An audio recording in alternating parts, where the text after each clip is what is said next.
This week you're going to be bombarded with a lot of examples of visual brilliance. And today, actually 2 sessions today, mine and Dijk, we're going to be looking at audio. So we're going to try and balance it a little bit over the week, but today is like a deep dive into sound. And the reason you need to know that is because audio is going through a massive resurgence at the moment, and your brands will be asking you about it, and your agencies will need you to know about it. But the award-winning case studies you'll see over the week, the TV campaigns, the outdoor, all those, a lot of the things that these people in this carefully selected stock image compilation won't actually be seeing because they're doing something else or they're listening to something else. And our lifestyles are getting busier and busier, so our behavior is changing, and we're tuning into audio alternatives to get our entertainment and our news. And lifestyles are so busy, we're seeking those alternative ways of getting that information. And you've got that coupled with the explosion of on-demand audio content that's available, podcasts, streaming, and you've got smart speakers. So all that content is driving people or making it possible for people to just multitask and listen while they're doing anything, freeing their hands and their eyes for doing something else. And then finally, you've got technology catching up and developing new ways for people to listen while they're on the move. And I don't know if you've had a look at the Bose augmented glasses. So they don't change what you see. They just feed you information about what you're seeing through to your ears. So that means I can tap my glasses and realize that Babette's birthday is the 13th of June. No, it's not. But anyway, these glasses aren't Bose glasses, but there you go. That'll mean we're never switched off. We're constantly going to have something available to us in our ears. It's kind of scary, but it's the future. But there are ways for audio, and obviously the smart speakers that are going to be changing the way we search, and those awesome-looking AirPods that no one looks like a douche when they wear. They're beautiful, but they're like in-ear computers. So all this future of audio is developing, and your brands. The problem is that where the audience goes, the brands follow. And so your clients will need to know how to exist in audio. Part of the problem is, though, that a lot of the brands don't actually exist in sound. They don't have an audio equivalent of how they look. They have pages written about how they've got to exist in visual media. But when it comes to sound, they're kind of reinvented every time they run a different campaign. And there are so many different touch points now available for brands to actually exist on, not just in advertising. You've got in-store, in stadium, in-app, online, on the phones. So there's all these different touch points that gives a brand an opportunity to reinforce their personality. And so chances are your training has been visually focused, but if you're a writer, especially audio is your medium. So make the most of today, and today will be focused on audio branding a little bit, and then doing a deeper dive into radio. So you just get some examples and just hopefully be encouraged to push some of the ideas that you've been working on. It's a great opportunity for awards, but also it's a great opportunity to show your agency what you can possibly do.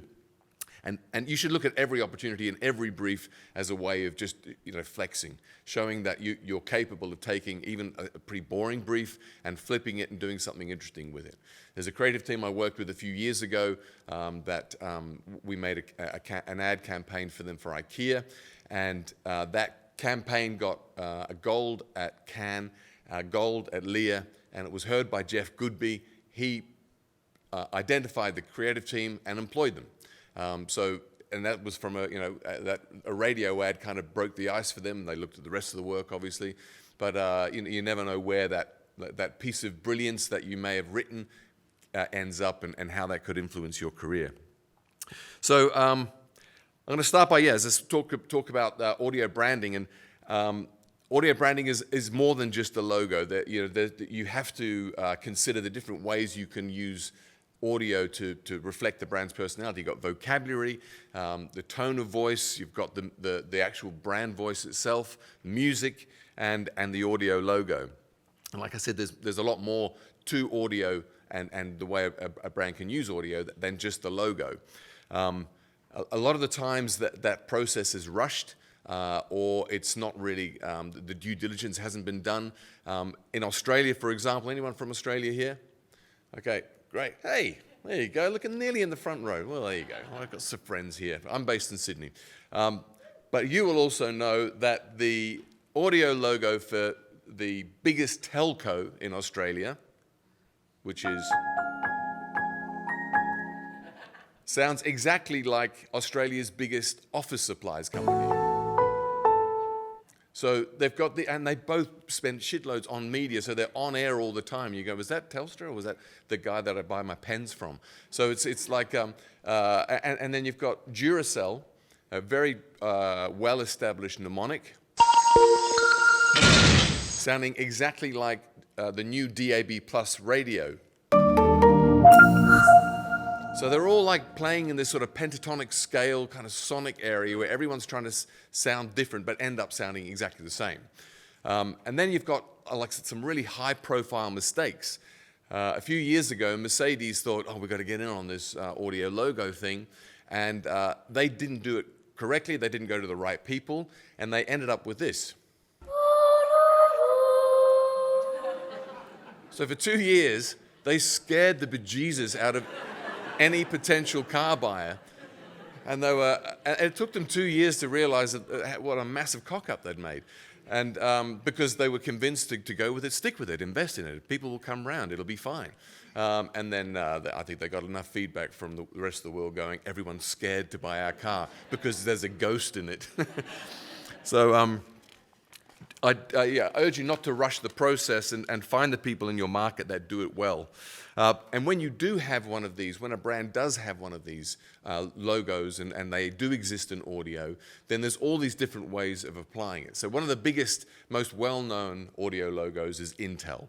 So this is how they took it out of just being advertising and actually put it into product design. Or, I don't know where they go. You have got to be freaking kidding me. Okay, hold on, check this out. You open the box. As an unboxer, I gotta say, I already love this thing. That's awesome. Okay, well, he is a classic Intel customer, and he loved it. I mean, he's a massive nerd, clearly, but but he loved it. And then you've got the Audi TT, which whenever you turn on the ignition, you hear. I mean, if you've got an Audi and you hear that, you go, yes, I drive an Audi. Thank you very much. Instead of which is the other way you could go. And then you get some more creative ways of using it. This isn't an audio logo, but it's an example of where you could go.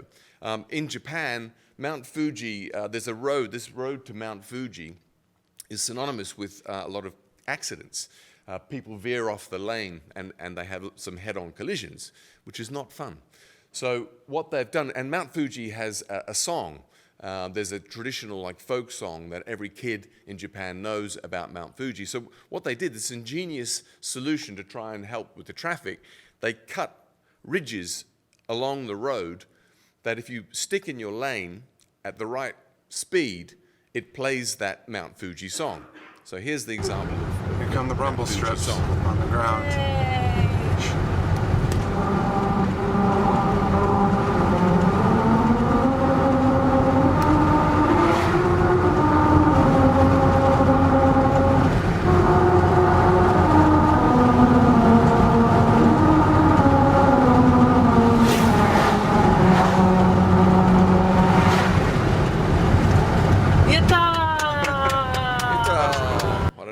But they're happy. But that's a smart idea, right? And you can imagine the future, 20 meters outside or before you get to any McDonald's store, they're going to play, your car is going to start playing. That's the scary part of that idea. So it'd be like, I don't know, do you have Mr. Whippy? Oh, people in Australia and New Zealand will know Mr. Whippy, but there was like an ice cream van that played the song. And every time that song, every kid would just go, Mr. Whippy's around. So you can imagine every kid hearing that rumble strip and knowing that McDonald's was nearby. So once you do have one of these brand assets, audio assets, there's all these different applications you can start using it. Then you have to think, okay, well, as well as we've got to apply it to advertising, and it just doesn't mean that every message should sound the same. You have to consider the context that your messages are going to be heard in, and the different ways listeners listen. And I'm going to talk about the different platforms audio platforms like radio and Spotify and podcasts, because listeners have very different engagement levels on each of these platforms. So we're going to talk about how to adapt the creative. For example, on radio, it's very tempting to think, well, the listeners don't skip the ad, so we can just give them any old crap. Well, that's a lot of advertisers think that, and you can turn on the radio and you can hear any old crap a lot. What they don't realize is that we all have these inbuilt skip ad buttons in our minds, and we are evaluating every ad that comes on in any platform. 5, is it interesting? 4, no, this guy's shouting at me. 3, this is really boring. 2, 1, I'm out, I'm zoned out, I'm thinking about something else. So we have to make sure that the beginning of every ad has enough intrigue and cut through to bring the listener in. So radio really does, as a medium, in an ad break, you need that cut through. And as the Lord Ogilvy said, we have to aim out of the ballpark. We have to really think of every ad as something that needs that cut through to reach in and grab the emotional, tap into the emotions of the listener. And that's how you move them from passive listening to active hearing. The first 5 seconds, we spend an awful lot of time working on getting that first 5 seconds of every ad so interesting and intriguing that it forces the listener to go, what the hell is this about? And to ask questions. So I'm going to play you some intros of some ads that do this. But I'm going to play you first the real world. This is what most ads sound like in ad breaks. Hello, Jane here from Avis with another great deal. Bloody Jane from Avis. She's so annoying. But that is that generic smiley voice that's on every ad. No matter which country you're in. I was in Finland a few months ago and working, I don't speak Finnish, but I could hear the Finnish equivalent of that woman there. And then you got this guy. Hurry, hurry, hurry and a test drive all new Honda Accord sedan at New World Honda. Just awful, right? And that is just an invitation to zone out. So we spend a lot of time thinking, how can we get the listener intrigued? So for example, in this ad for Scottish Tourism, I've got a pine cone that's been x-rayed in 3 continents. You think, what? He's got a pine cone that's been x-rayed in 3... I've got to find out more. I mean, as the ad expands, it talks about how the fact that he got this pine cone while he was on holiday in Scotland, and it's his little souvenir to remind him that there's more to life than just meetings. So that's how the rest of the ad was. But you hear that and you go, I need to know more. In this case... What's it like to have such abnormally small hands? So again, that's an interesting opening, right? You've got to find out who's got small hands. Why has he got abnormally small hands? I'm going to stick around. As it transpires, the ad is an interview with someone. Each person was interviewed that had a resemblance to a particular animal. In his case, it was the small clawed otter. So this person had small hands, right? And for this company, Ultratune. It sounds like an octopus dribbling 8 basketballs at the same time. That's not good. No? No. What sounds like an octopus dribbling 8 basketballs at the same time? You're going to stick around, you're going to find out more. So the first few seconds is really, we have to arrest people. In TV, we can do that visually. We've got a star that might be hosting your ad, or a beautiful person, or an exotic location. In audio, we have to bring the listener in. We have to intrigue them and start helping them form pictures, which I'll talk about in a sec. On Spotify, your ad needs to acknowledge the environment. Because on Spotify, those of you who are poor enough to still have the free version of, which will probably be most of you, but okay, if you hear the ads, it sounds a bit of an intrusion, right? More so than on radio, because you've curated whatever you're listening to. It's your playlist, or it's a playlist that you've selected specifically. And putting an ad in there feels like in the old days when there was a CD. Can you imagine after track 3, suddenly there was an ad break? on a CD that you've bought. I said, how dare you?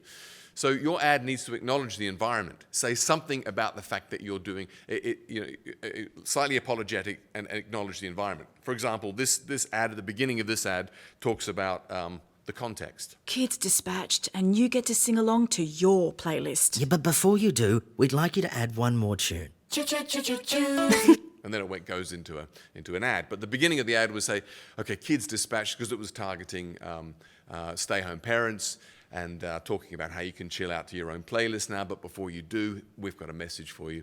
So you're just acknowledging that little, the environment makes a difference to the listener. So they go, okay, well, you know that you're interrupting me, fair enough. In podcasts, it's really important that your ad doesn't cut through. Podcast is an environment which is very unique. Each listener to a podcast, and I'm sure you'll agree if you listen, you feel like you're part of a club. And you're a fan of that podcast, and the other people that listen to those podcasts are also fans. And it's really important that the advertiser sounds like a fan as well. If you put a radio ad in a podcast, it sounds like a slap in the face. And sometimes in pre-rolls, they run those radio ads on a podcast. It doesn't sound good. So try and make your ad or your script for the host something that they will make their own. In this case, Russell Brand is a brilliant example of how he turns any message and makes it his own. I'm going to play you an example of something. And as a brand, you've got to go, okay, I've got Russell Brand doing a live read. I have to accept that he's going to go off script, and he's going to talk about my brand in a way that's very unique and probably disrespectful, but that's his brand. So here's an example. Come here, let me show you. Go on, Dan. Yes. MeUndies. It's a type of pants. It's got the most comfortable underwear you're ever going to bloody well get. And I'll tell you something, what's more and all, is it's insane how good they make you feel. They fit all real nice and horror show. They don't ride up into your wasp name, and they literally... Now, if you can imagine this, Matt, this product that I'm reading about now, and, I'm going to say it, MeUndies, they'll suck moisture out of your skin so you stay cool, but not in a vampiric way, like a pair of parasite pants, in a way that's absolutely beneficial to you and makes your life better than it would have been had you not had them. Right, so that's really good, Russ. Yeah, and he goes on. So, but that's what you want as a brand. You want the host to just go nuts with your product and make it their own. So, in a podcast, you've got to sound like you fit in, or you end up making an ad in the podcast that sounds like its own little advertorial style podcast. In this case, for Boddingtons, Boddingtons is a beer in the UK, and they wanted to be associated with the stand-up comedy world because a lot of the bars had comedy, and a lot of those bars served their beer. So we made a series of ads which featured a comedy duo called Armstrong and Miller, and they were talking people through how to create their own stand-up routine. Where you place your jokes during your act is very important. For starters, always put your funniest joke at the end. That way you'll finish on a big laugh. Yeah, good thinking. Then take your second funniest joke, stick it at the beginning. That way you've got a nice front. Thanks. Well, I do work out a bit. So that's what Boddingtons do. And then there's Hong Kong tourism. Suggs, lead singer from a band called Madness, was taken on a trip to Hong Kong. I am the king of karaoke, which is a good job because in Hong Kong they take their karaoke very seriously indeed.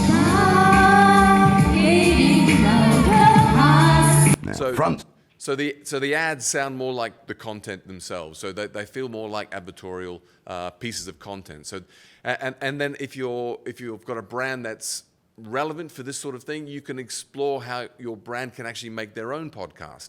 In the case of Universal Music, we do a podcast called Other Side of the Tracks, and it features Universal's artists talking about each of the tracks that on a new album. So it's like the old days when there was vinyl, and or the new days where there's more vinyl now than CDs, but where there's a track listing and liner notes. So this is an audio version of that where the artist talks about each track and the inspiration behind each one, so they can promote the album that way. So that's a very good example of a brand that is using podcasts well. Here's a little example from the Youngblood podcast. Yeah, I wanted to write a song for the girls, but this is a song for the boys. I want boys to watch the video, I want boys to listen to the song and go, fuck me, I've done that.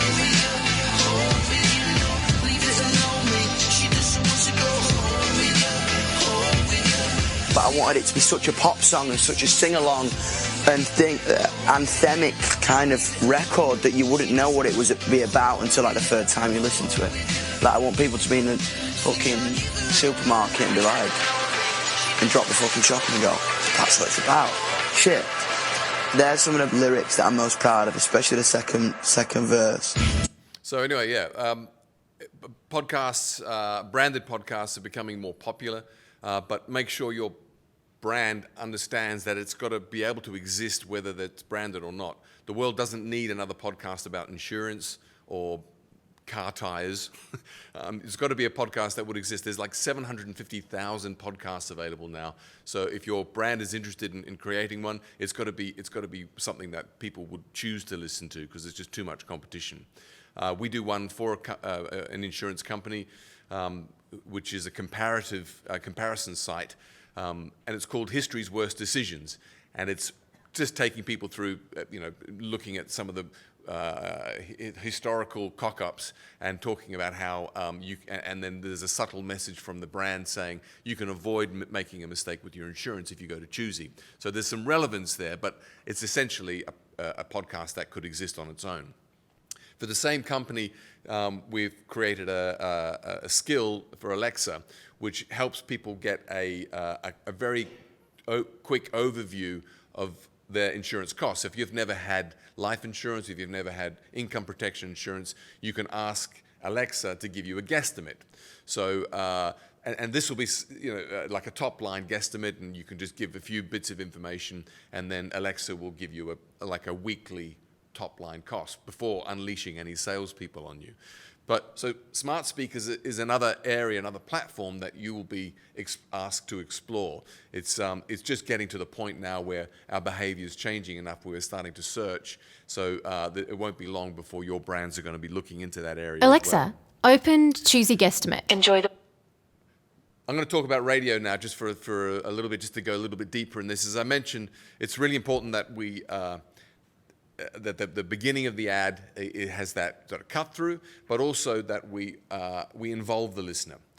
The eureka moment for me, I was a writer in agencies, and I really enjoyed when the radio brief would come through, because I could just I've got a very short attention span, so that was really nice to be able to get a brief in, make it, and execute it, and then be on to the next one within a week.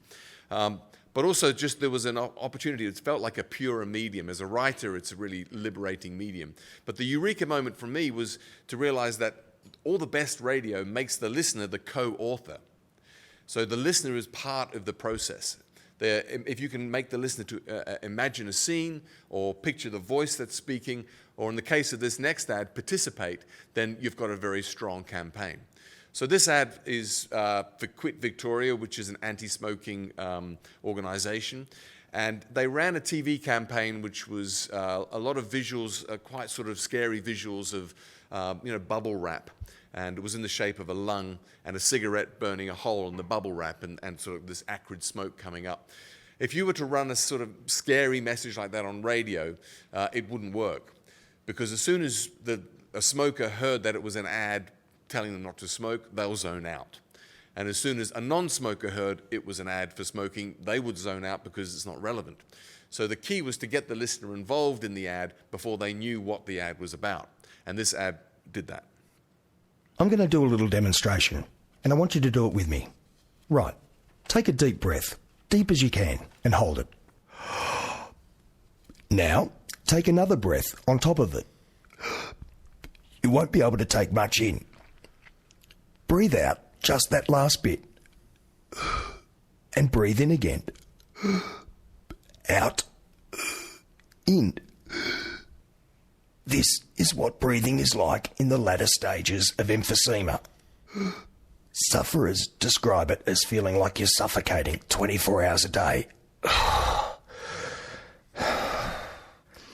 Even if you only smoke a few low-tar cigarettes a day, if you ever get short of breath, it's almost certainly because you have emphysema in its early stages.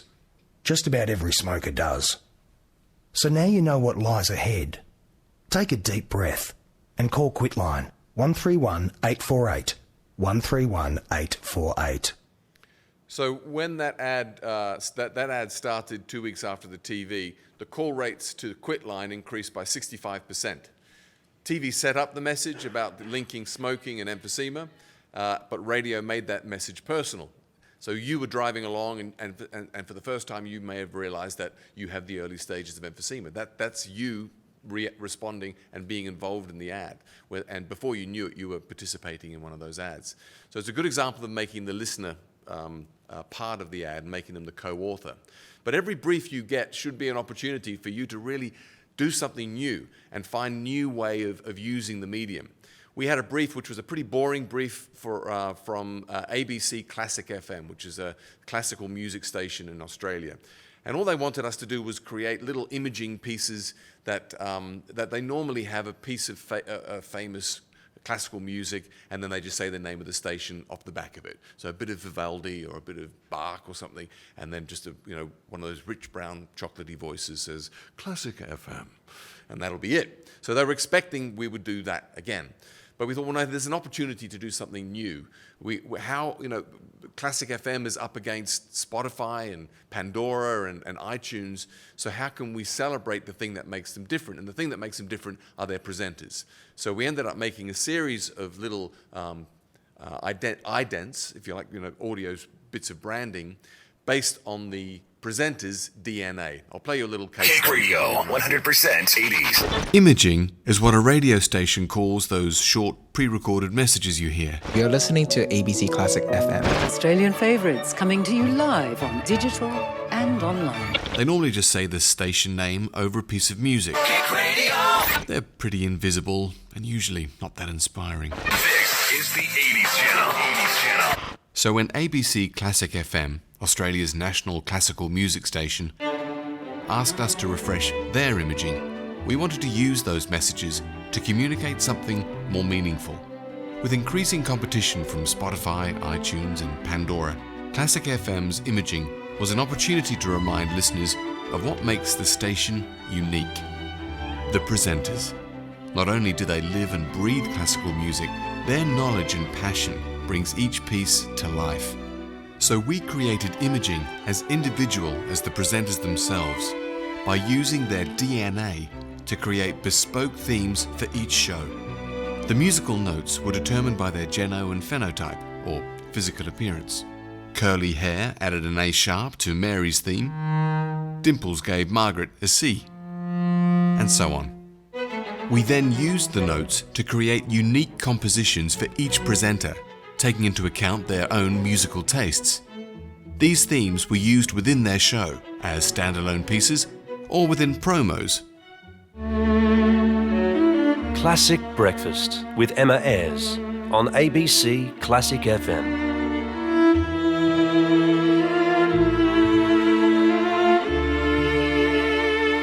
The themes were performed by none other than the ACO, one of the greatest chamber orchestras in the world. The essence of the ACO in a studio right next to us, playing a piece of music that was written about my genetic material and broadcasting. I mean, I want to cry, really. It's amazing. When the presenters introduced the DNA themes to the listeners, the response was incredible. So we gave them the chance to win a DNA theme of their own, performed by the ACO and played on the station. Traditionally stuffy music publications loved the musical innovation, and it was even talked up on other radio stations. Classic FM presenters were treated to a very unique and personal composition recently.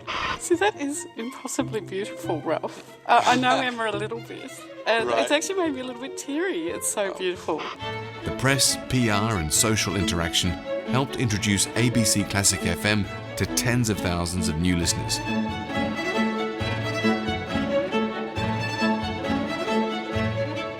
But more importantly, whenever listeners hear Classic FM station imaging, they are reminded of the people that bring their favourite music to life.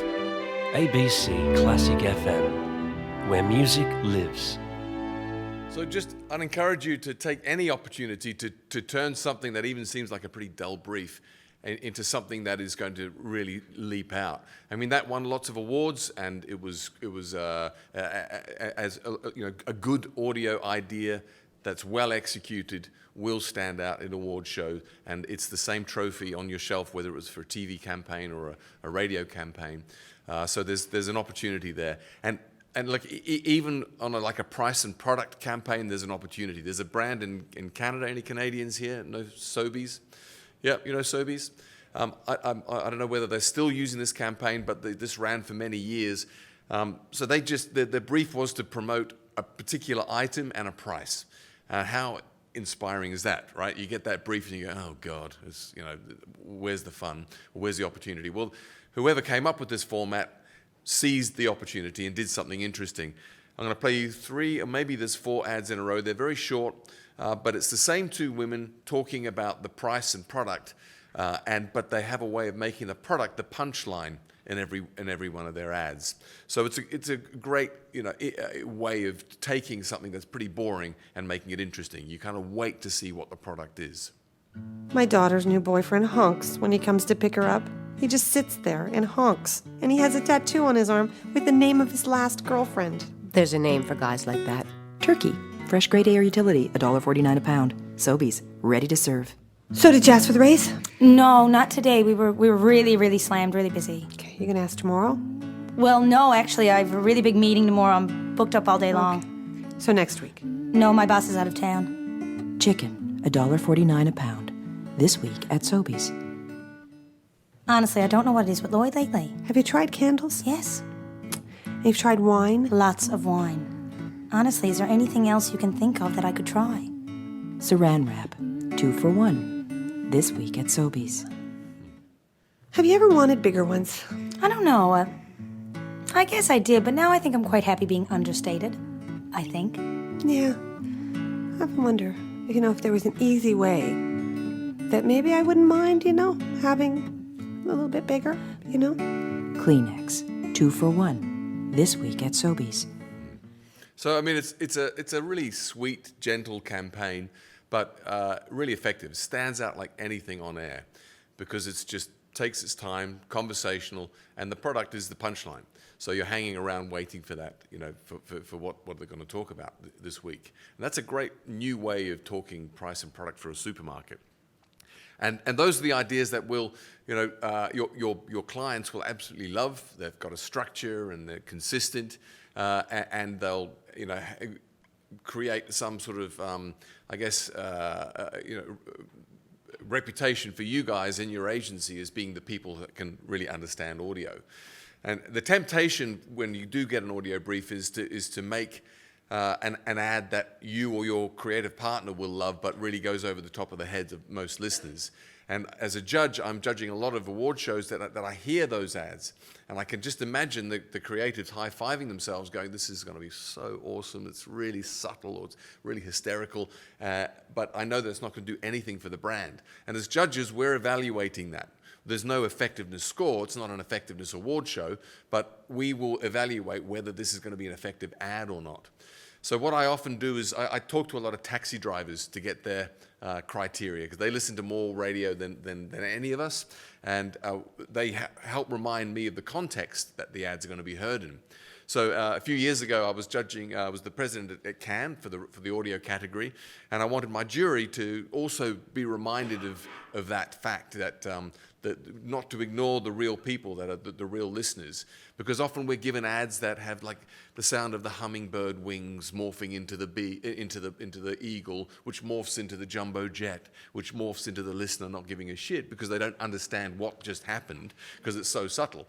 So I interviewed Juan, as his name is, on the taxi ride from Nice to Cannes, and asked him to give me the criteria for what makes a good radio ad from him.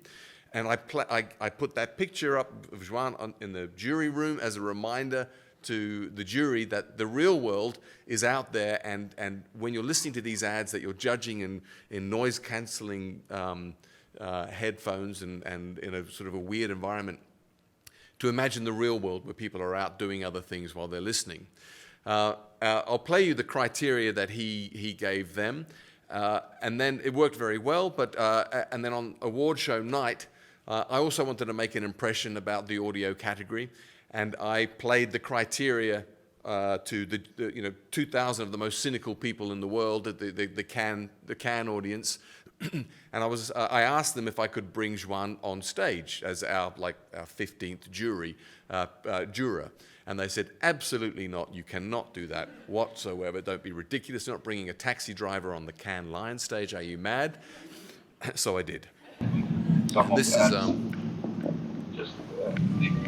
is the criteria that good commercial is when it's clear, simple, and nice idea. You have a lot of times in radio, you don't pay attention because in TV is so easy. In TV you have the mic, just repeating, oh, buy this, or something like that. Good idea, easy, no really complicated. Sometimes you just listen to radio and no pay attention. In my opinion, it's important one commercial really fast, clean, and good idea. No complicated. Because you have just the power of the word. I don't know. That's my idea about commercials in radio.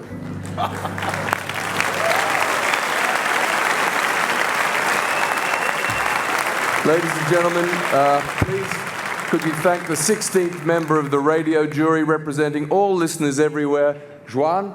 And by now all the Cannes people are going, put the person on the stage.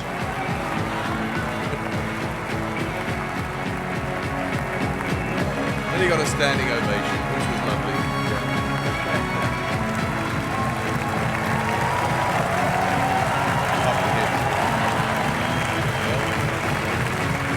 So, that's another example of seizing the opportunity, right? You've got an opportunity to make an impression, then do it and get your message across. They stopped short at letting me get him on every photo with every winner. I also wanted this taxi driver to be in the background with his thumbs up, and they pulled him off stage. She said, no, enough's enough. So anyway, but the point was that the real world, the real listeners and consumers out there are consuming our messages in the real world while they're doing something else. They're not sitting waiting for your message. They're not focused on the TV or their phones, or they're not looking for ads. So find a way to cut through. This commercial is another example of how the listener can be the co-author of your message by giving them lots of different visuals, in describing lots of visuals. You won't get the effect of this ad, but it's got one person on the left and one person on the right because the speakers are all kind of all over the place here. But as the story progresses, the two people come closer and then they meet in the middle to show you how their destinies collide. You are nowhere to be found. A chandelier is being designed in Paris. There's still no sign of you. The chandelier is put up in a famous opera house. Once again, no you. The press nicknamed the chandelier Le Beau. You are born. Le Beau turns 187 years old. You set up your own business. Le Beau is taken down for renovation. Business takes you to Paris. Le Beau is being cleaned and polished. You make a stop at the opera house. Le Beau is reinstalled. You enter the grand hall. Le Beau is missing a hinge. You look up to see Le Beau. Le Beau comes down to see you. Look out! For when your destinies meet, stay travel insured with commercial insurance. Call 1-280, 24 hours. So you could see each one of those lines you could see, and you were creating a picture in your mind about what was going on. And that's what I mean by making the listener the co-author and making the listener feel something. So that campaign did very well for the creative team. It was the most awarded campaign that year. But it was a simple idea and helped that creative team and that agency do very well in the award shows in that particular year. But everything is an opportunity, right? And even Maltesers, this campaign was just using the lighter side of the campaign that's been going for many years. And in Australia, Maltesers is something that you would always have at the movies. And rather than just running an ad that was on a Thursday or Friday night saying, as you go to the movies, don't forget to pick up your Maltesers, they wanted to demonstrate how Maltesers is also gives you the lighter side of some of the more scary movies or some of the schlocky sort of movies that are around, and how Maltesers would treat them. And this is a couple of examples from that campaign. When a group of friends pick up a hitchhiker in Texas, Where you headed? they get to meet the whole family. Come on in. This summer comes the heartwarming story of 5 college students. Oh, nice mask. 1 chainsaw expert. And a family that loves to cure their own meat. That's an unusual flavor. Together, they'll learn that best friends are forever. Where do you think you're going? And ever. Lighten up your movie, starring Maltesers. And one more. Amity Island is about to find out what happens when a hungry fish comes to visit. Look, a cute dolphin. It's a feast that brings the whole town together as they help their new friend quench his killer appetite. Ew, fishy, fishy.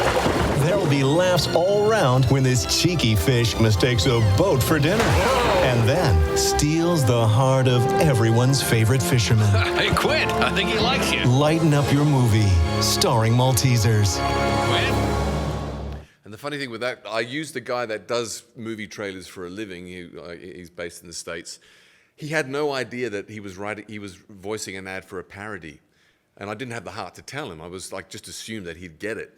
And he was like, hey, I haven't seen this movie yet. Is it out yet? And this isn't a real... okay, it doesn't matter. And he he just like hit it with as he would do any other movie trailer ad. And that's why he sounded so authentic, because he had no clue that it was a parody.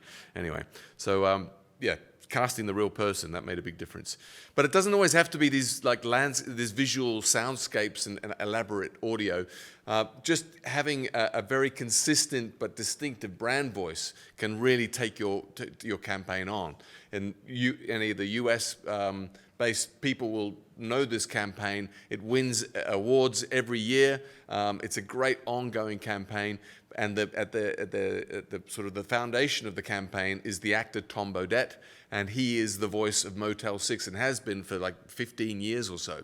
And this is an example of that campaign. You hear the first 2 words and you know it's a Motel 6 ad. Hi, Tom Bodett. Seems it's harder than ever to find a regular old dog. Everybody wants some designer combination, like a Labradoodle or a Maltipoo. And I don't even want to know what a Schnauzeranian cockapincher is. But I guess if Motel 6 can combine clean, comfortable rooms with the lowest price of any national chain, you can combine anything. So you get a good night's rest and you save a shitsadoodle. Well, I'm Tom Bodett for Motel 6, and we'll leave the light on for you. Book online at motel6.com.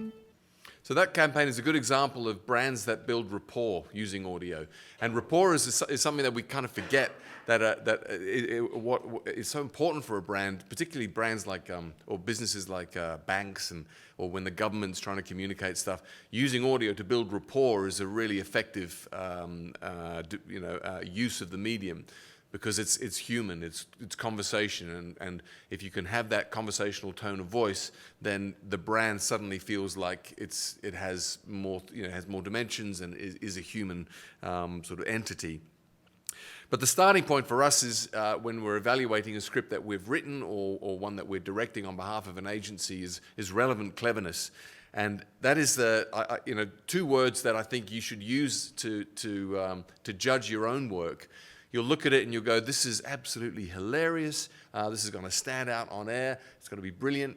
And then you'll think, yeah, it's really clever, but is it relevant? And if it's not relevant enough, then it's not going to move the dial for the brand. Or you'll look at a script that you've written and you go, the client's going to love this. Look at the brief, look at the script, tick, tick, tick, it's all there. Someone will pipe up and go, yeah, it's relevant, but is it clever? I.e., is anyone going to bother to listen to it? So getting that balance of relevance and cleverness is just a very simple way of evaluating your own work. Then you've got the actual brief. The brief will have way too much stuff in it, no doubt. As always, they do. Clients are greedy. In audio, we have to really simplify. I mean, we have to do that with any medium, but particularly in audio, because you can't do 2 things at the same time. Audio is linear. You can't have like a sub-message in graphics and then something else happening in the main frame. So distilling the message to 1 sentence is really important. So for a commercial insurance case, insure yourself against the unexpected when traveling. We send that back to the client and say, if we achieve 1 thing and it's this, will you be happy? And if they go, yes, then we go, fantastic. As a creative, you're liberated to go, I've just got one thing to focus on. For Quit Victoria, it was smoking leads to emphysema, where you feel like you're suffocating. If we can communicate that, will you be happy, client? Yes, we would be. Maltesers makes any movie more fun. That's the simple thing we wanted to communicate. And for IKEA, the ad I'm about to play you, the simple line that we needed to communicate is, we'll install your kitchen for you and save you the stress. And the simple thing is that, if you've got a brief that has 10, 12 points that they want to communicate, get them to pick one. And if they can't pick one, then make more than one ad. You don't have to cram everything into one ad. Getting back to IKEA, again, that was a very simple brief. They just wanted to communicate that they will install the kitchen for you. That you're used to making the stuff for IKEA yourself, putting it together badly in my case. But the idea of putting a whole kitchen together would scare the hell out of me. So rather than just doing an ad that talked about, the skilled tradespeople will come to your home and install your kitchen and save you the stress, and that would be a really boring ad and people would have zoned out seconds ago, the creative team had an idea that worked, that they thought, well, how can we demonstrate the fact that they'll save you stress in a more interesting way? And they took the germ of that idea, saving you stress, and really pulled back, and then we executed a nice ad. I hope you agree. Okay, Bradley, tell the class about your holidays. Yeah, it was really good. My dad built us a new kitchen. It's got wooden bench tops and some stupid self-closing drawers. There was a dishwasher that was a real and even a breakfast bar. Mum thought Dad was a massive... Get a kitchen installed without teaching your kids new words. Visit ikea.com.au. We can plan, deliver and install the whole thing for you. And like I said, that ad got heard by Jeff Goodby, and that creative team got a job at Goodby. And so, you never know where your awesome radio ad may take you. Also for IKEA, is a good example of taking the production seriously. In this case, I put a bed in the studio and got the actors to lie in bed and talk to each other whilst they're in bed, because the campaign was all about sofa beds, and the way to communicate their super cheap sofa bed was to talk about or remind people that one day you're going to need a sofa bed. And we had a series of conversations where the partners were talking to each other. Inevitably, he says something stupid just as they're going to bed, and she gets annoyed, kicks him out of bed, and he has to sleep on the sofa bed. So we put a bed in the studio, and we had the sheets so they could turn and move, and you can really visualize what you're about to hear. Hey. Yeah? Did you ever end up dating my friend Michelle from college? No.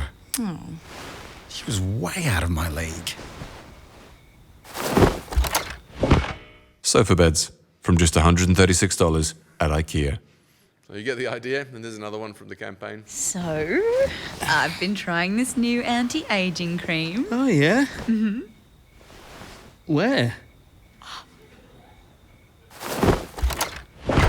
Sofa beds from just $136 at IKEA. So, a very simple series of ads just focusing on that little sort of stupid comment that the idiot bloke makes. But that's a 15-second ad, and the product and the price was the punchline. So there's an opportunity in every brief. And not just for the client's sake, but for the listener's sake, you have to assume this. And this is what is printed in our office in huge letters. The N stands for nobody, the C stands for cares, and I'll let you guess what the F stands for. But that's the reality. No one cares about your ad. No one cares about the brief. No one cares about the meetings you're having, the pre-production, post-production. They don't care about any of that. So you have to make them care. You've got to find the emotion in every brief. And that means sometimes taking an idea that you've got and having the flexibility to come up with it, or to take some constructive criticism on how to make it better. So this was an example of a script that was sent to us for Perth Zoo, and it was promoting buying a family zoo pass for the kids, so for the whole year the kids in the family can go there. But the idea was that a beautiful voice sings Silent Night over a lush orchestra, and then different animals sort of make noises and start sort of joining in, and it's kind of a cacophony of sounds. And that would have sounded interesting on air, but there was no emotion. And so we workshopped how we could take that idea and inject some emotion. And the benefit of this product was having a happy kid, right? You buy one of these passes for your family and they get to go to the zoo all year whenever they want, and that keeps your kids happy. And that was missing in that ad. So we took that sort of the essence of their idea and then reworked it to make it have a lot more of an emotional impact. Silent night, holy night, all is calm. Just trying to sing. Down yon virgin, my child, holy. This Christmas, give a Zoo Friends 12-month unlimited entry pass to Perth Zoo and have yourself a happy new year.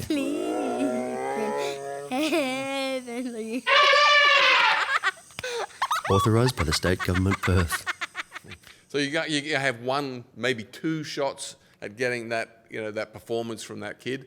So it was all about the setup. So I asked, the brief to the casting team was, I need you to find the most outgoing, effervescent 7-year-old girl you can find, who's just bursting with energy and is a real extrovert.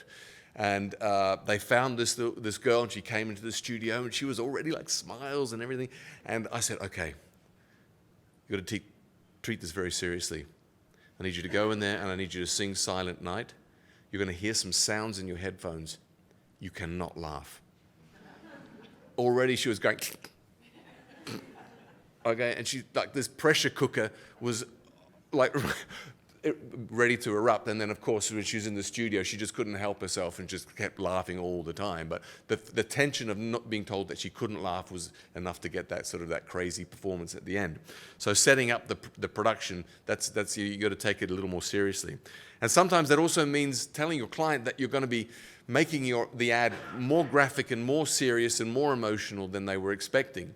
In the case of St. John Ambulance, this is encouraging people to do a first aid course, and we all know that we should do a first aid course. And we could hear a message that says, don't wait for an emergency to learn first aid, and you'd hear that and you go, yes, you're absolutely right.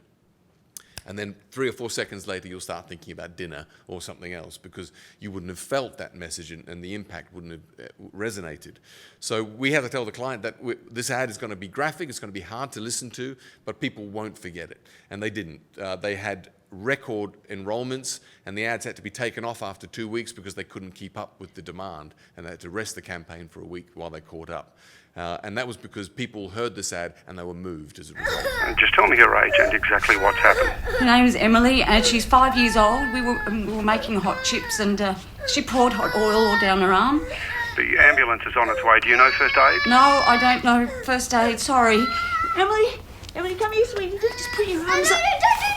No, it's all over her chest. It's important that you do not lift or remove her clothing. No, it's blistered real bad. She'll be scarred. Do not remove her clothing. Look, I need you to stay calm for your daughter. She's not my daughter. She's my friend's. I'm only looking after her. Okay, I just need Don't let this be the first time you learn first aid. Book a St. John Ambulance community first aid course now for just $99. Call 1300 St. John. So it's hard to listen to that ad, right? But you're not going to forget that. You'll hear that ad and you're going to go, I really need to do this, because you were in that situation. That ad that was graphic, the performances sounded real, and it really made you feel it. And that killer line, she's not my daughter, she's my friend's child, I'm just looking after her. You go, oh my God, can you imagine being in that scenario? So don't be afraid to push the execution into places that are a little more sort of graphic. And then casting. Casting is a big component of what we do, and it should be something that you should get underway as soon as possible. I'll play another example from that Perth Zoo campaign. The actors that we chose in there, we had to give them the freedom to sort of work off script, and we got this great actor who's the guy who grew up in Thailand. He was playing the role of the small clawed otter, and he had to be interviewed as if he has tiny hands, which is not easy. But this was a good example of how actors bring the words to life. What's it like to have such abnormally small hands? Well, can't play sports, can't play basketball, volleyball, any ball. People take advantage of you, or? People like to slap you because they know that you can't slap them back. But what's it like with the ladies? The nice ones, some nice looking ones, sometimes they just think, oh, small hands, must be small personality. Of small personality, right. Yeah. His animal? The small clawed otter. Find your animal at the Perth Zoo. And then you've got the opportunity to actually take people that aren't actors and see how you can work them into the script. This example is for a game, Virtua Cop, which Sega Saturn game, so it's 1 million years old. But the script was an interview with someone in the criminal world and asking them about the fear of Virtua Cop coming to clean up the streets. And every time I heard a casting demo, I could hear the actor trying to be tougher than he actually was. So we had the nuts idea of approaching a prison and asking if we could interview an inmate. And we pretended it was for some student thing that we were doing, and they agreed stupidly. We had to write a check to the chaplain for £500. I don't know where that went, but anyway, we got in there and we managed to interview someone, and we told them that it was an ad, and we got them to weave into the script as we were going. But that authenticity is very, very apparent. So, do you value your own life? Well, I think everybody values their life. You'd have to be a complete moron if you didn't value your life. And what about the lives of others? Well, obviously I value those that are close to me, my family and children. I value them above everything. But if a stranger, let's say, got in your way and tried to stop you on a job, you wouldn't think twice about hurting them? No compunction whatsoever. So is that why you carry a gun? Well, who says I carried a gun? And would you use the gun against the police? Well, who told you that I carried a gun? Where'd you get your information I'm carrying a gun? Okay. Do you think the police should be armed? Yeah. I don't know. I don't care. What do you think of Virtua Cop's policy of shoot to kill? I don't understand or know at this moment in time who Virtua Cop is. Well, Virtua Cop, he's killed like hundreds of criminals so far. Well, unless I actually come up against a guy, it wouldn't bother me. But doesn't the idea of a cop with like a 45 Magnum with infrared sights and armour-piercing bullets bother you? If it didn't bother you, you've got to be brain dead. Yeah, it does bother me. Virtua Cop, Game and Gun, $59.99. If you want arcade classics, you want Sega Saturn. The game is never over. So an example of taking an idea and then finding a radical way to execute it. The funny thing behind that one was we had a microphone. We were in prison. The guy was coming toward the end of his sentence, and he got so comfortable. He was telling us about the things that he had done that he hadn't been caught for, and we're sitting here with a microphone going, "Shut up with it," Okay, not the smartest guy in the prison, but anyway, we got a good ad, and the creative team got a silver D&AD, like a yellow D&AD pencil. So everyone won. But yeah, encourage you to take your idea and start the production process early, because there's some gold in that. All right, I'm going to play one more example, and then we're going to wrap up. And this is just another way of using the medium, and I'd encourage you to take your idea and find another way to express it outside of the ad break. And in radio and Spotify and podcast, there's a lot of flexibility in the medium. It's kind of more elastic than some of the visual media. In this case, the campaign was just wanting to encourage people to treat their sore throat with Strepsils as opposed to a non-medicated cough lolly. And at the first sign of a sore throat, take a Strepsil. So we ran an ad campaign which was talking about at the first sign of a sore throat, pop a Strepsil.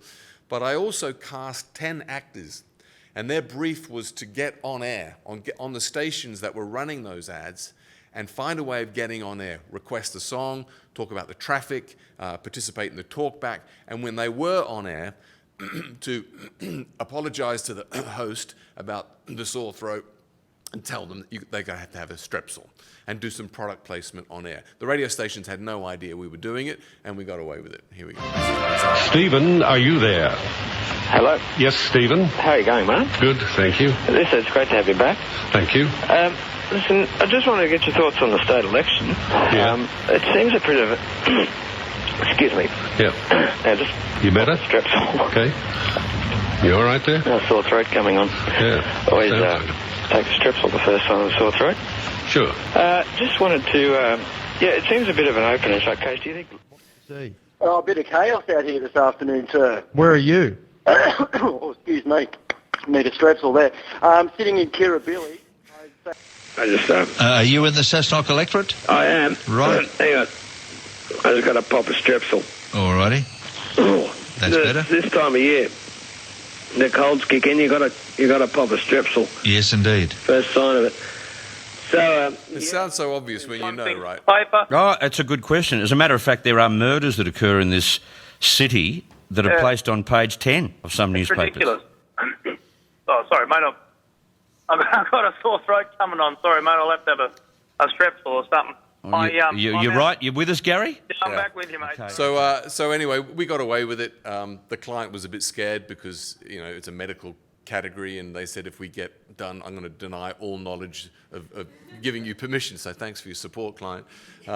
But we got away with it. So, but there's an opportunity to take your idea you've got and just approach a radio network, because those are the things that are cutting through in the innovation categories in the award shows. If there's a way of taking your idea that's happening in the ad break and extending it into the programming, the radio networks are flexible and they're up for it. And if you've got an idea, and you're not sure whether a radio network will take that, let us know, and then we work with them all the time, and we can give you an idea of whether we think it's the sort of thing that they do or not. But I'd encourage you to explore it anyway. All right, just to summarize, brands need sonic assets. The sooner they can do that, the sooner they can exist in all these new audio platforms that are around. Make room for your brand personality to come through. Reduce the brief into that one sentence, and then you've got your room for the idea. Finding that balance between relevance and cleverness, that's a great way of judging your own scripts. Cutting through, making the listener the co-author, giving them descriptives and very visual sounds. Focus on the consumer benefit, not the product feature. You guys know all about that. Targeting the emotions, finding the emotional connection between what's in the brief and your audience. And then getting a little more radical with the production, getting the process underway. Don't write the script, get it approved, and then often that's the first time you get it out again is like 2 minutes before the actor's in the studio. Get the process underway. Find the people in your market that are doing it well, and if there's a production company that does audio very well, use them like you would use them for your TV. Find a director, find an audio director. If you don't have one in your market and you love the idea of being that, let me know, because we've got different markets and different agencies set up in different markets. And an audio director is becoming increasingly important. And if you love writing and you love audio, it's a great job, trust me. And finally, consumers are navigating the world with their ears increasingly and using their mouths as remote controls. So the sooner your clients can develop an audio identity, and Dijk will be talking about that later on today, the sooner that your brand can really make the most of those new audio platforms. Right then, that's my lot. I hope that was useful.